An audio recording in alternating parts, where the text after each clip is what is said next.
రెస్టారెంట్లో కూర్చొని ఉన్న పరి, స్నేహ మరియు నవనీత్ మాట్లాడుకుంటూ ఉండగా స్నేహ నవనీత్ని గట్టిగా అరిచింది. ఒక్క దెబ్బకి స్నేహ మాటలకి షాక్ అయిపోయి చూస్తూ ఉన్నాడు నవనీత్.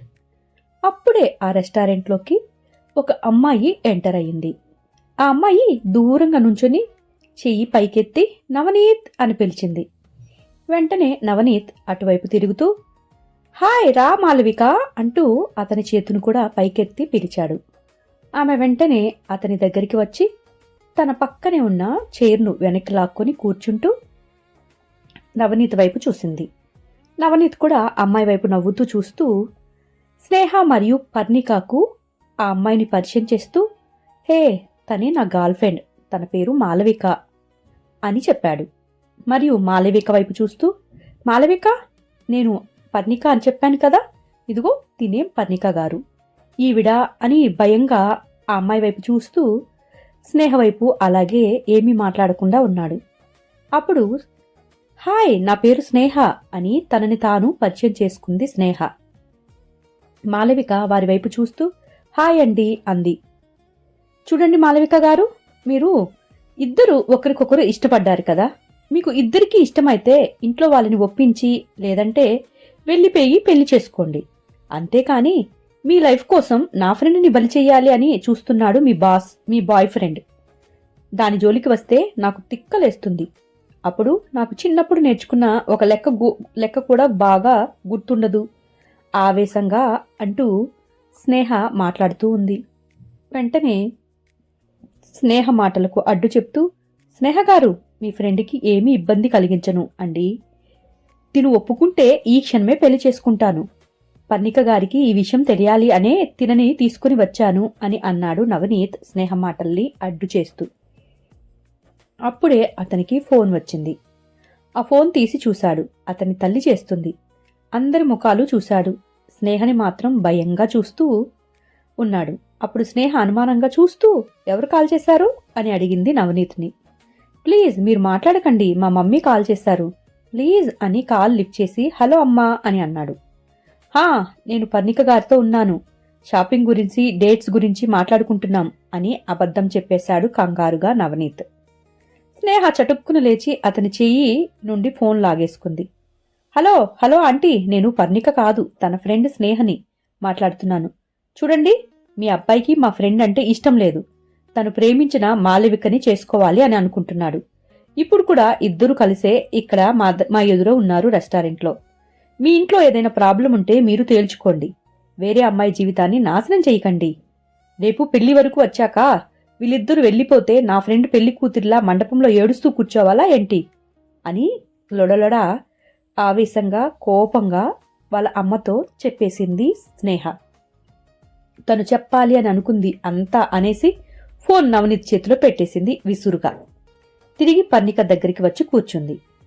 ఏమని తిట్టిందో తెలియదు కానీ నవనీత్ ముఖం మాడిపోయింది. ఫోన్ పెట్టేసి స్నేహ వంక కోపంగా చూశాడు.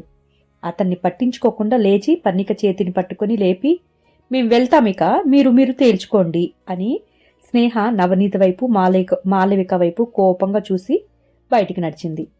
మాలవిక లేచి వెంటనే ఐఆమ్ సారీ, మా వల్ల మీరు ఇబ్బంది పడ్డారు. మీరు చెప్పింది చాలా కరెక్ట్. మేము మా సమస్యలోకి మిమ్మల్ని లాగడం చాలా తప్పు. ఇకపై మేమే ఏం చెయ్యాలి అని ఆలోచించుకుంటాం కూర్చొని కలిసి మాట్లాడుకొని. థ్యాంక్ యూ అని స్నేహ వైపు ఆపి చెప్పింది. గుడ్, మీ లైఫ్ గురించి వేరే వారిని నాశనం చేయటం కరెక్ట్ కాదు. కొంచెం హార్ష్గా మాట్లాడాను, సారీ, బాయ్, గుడ్ లక్ అని పర్ణిక చేతిని పట్టుకుని అక్కడి నుండి బయటికి గబగబా నడిచేసింది స్నేహ. అప్పుడే రోడ్డు పక్కనే ఉన్న ఐస్ క్రీం బండి దగ్గర ఇద్దరూ ఆగి ఐస్ క్రీం కొని ఒకటి పర్ణికకిచ్చి మరొకటి తాను తీసుకుంది. రాఫర్ చింపుతూ ఎందుకే అంత కోపం అని అడిగింది పర్ణిక స్నేహ వైపు చూస్తూ. నువ్వు నోరు ముయ్యి, అయినా వాడిని చూస్తే నాకు అసలు మంచి ఫీలింగ్ కలగటమే లేదు. నువ్వు వాడితో ఈ నాటకాన్ని ఆడేందుకు సిద్ధమయ్యావు. అసలు నీ మొహానికి ఏం తెలుసని మనుషుల గురించి అని అంది స్నేహ పర్ణిక వైపు చూస్తూ. నాకు ఇష్టం లేదు, బట్ ఆ అమ్మాయి గురించి ఆలోచించి ఒప్పుకున్నాను. పాపం కదా, తను ఇష్టపడిన వ్యక్తిని వదులుకోలేక ఇటు ఇంట్లో వాళ్ళని ఒప్పించి పెళ్లి చేసుకోలేక ఎంతో నలిగిపోతుంది కదా అని దీర్ఘం తీస్తూ పర్ణిక స్నేహ వైపు చూస్తూ చెప్పింది. పర్ణి, ఇలా అందరి గురించి ఆలోచిస్తూ పోతే మన లైఫ్ ఏమైపోతుంది? సరేలే, ఇక వదిలే, వాడి గురించి నీ జోలిక రాడ్లే ఇక వాడు అని అంది. సరే సరే తల్లి, ఇక ఇంటికి వెళ్దాం పదా, నువ్వు కోపం తగ్గించుకో, నీకు లేట్ అయిపోతుంది అని అనగానే, అంత లేట్ ఏమి అవ్వదులే, ఆంటీని కలిసి వెళ్తాను, చూసి చాలా రోజులైంది అని అంది స్నేహ. అయితే నైట్ మా ఇంట్లోనే ఉండిపోవచ్చు కదా, మీ ఇంటికి కాల్ చేసి చెప్పేసేయ్ రేపు వస్తాను అని. సరదాగా అలా కబుర్లు చెప్పుకుంటూ పడుకుందాం, చాలా రోజులైంది కదా నువ్వు మా ఇంటికి వచ్చి అని పర్ణిక అడిగింది. బాగుంది ఈ ఐడియా ఏదో, పాపం ఆంటీకి చెప్పలేదు, మళ్ళీ ఇబ్బంది పడుతుంది వంట చేయటానికి. ఏదైనా కొనుక్కొని పట్టుకుని వెళ్ళిపోదామా అని అంది స్నేహ.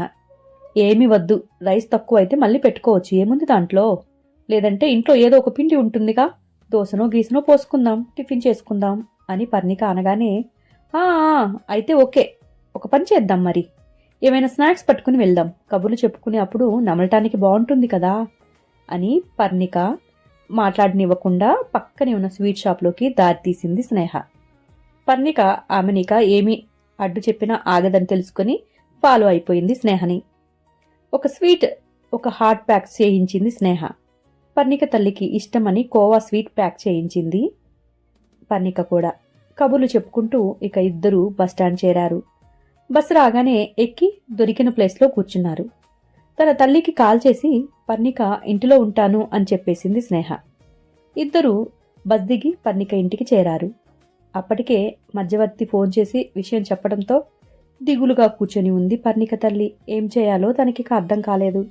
కానీ ఇక్కడేమో పర్ణిక మరియు స్నేహ ఇద్దరూ కలిసి ఈరోజు ఎంతో సంతోషంగా గడపాలి పర్ణిక ఇంట్లో అనుకుని తన తల్లి స్నేహకు కూడా చెప్పి పర్మిషన్ తీసుకొని వస్తున్నారు. మరిక వారు రాగానే మమత ఏమంటుందో ఏమో చూడాలి నెక్స్ట్ ఎపిసోడ్లో. ఈరోజు ఈ ఎపిసోడ్ అయిపోయింది. మీ అందరికీ నచ్చిందని అనుకుంటున్నాను. నెక్స్ట్ ఎపిసోడ్ కోసం ఎదురు చూస్తూ ఉంటారు కదా. తిరిగి మరలా నెక్స్ట్ ఎపిసోడ్లో కలుద్దాం. ఉంటాను, బాయ్.